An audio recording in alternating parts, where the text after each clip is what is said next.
Welcome to today's video. In today's video, it's going to be a core vocabulary and action video. And the core vocabulary word that we'll be targeting is first. First is a number, and first means that it comes before all others in line or in order. Now let's find our word first on some of the different AAC systems that you might be using. On WordPower 60 Basic, the Touch Chat app from Sotelo, first. First.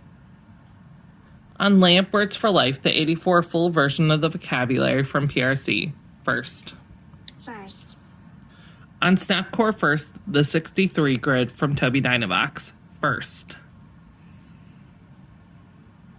First. Now let's use our word first for some different functions of communication.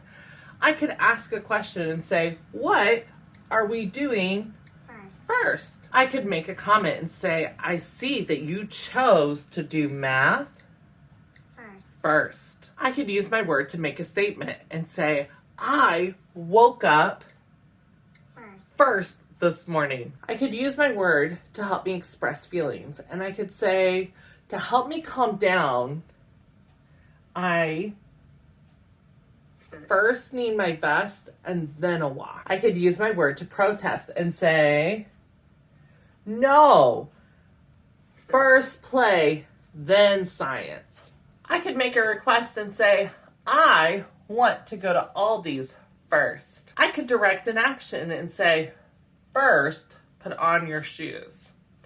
Thank you so much for watching. I hope you enjoyed today's video. If you did and you would like to check out other videos where I take core vocabulary words and show how to use them for different functions of communication, check out my playlist over here. And if you haven't already, I would love it if you would subscribe to my channel over here. Thank you so much for watching. Bye.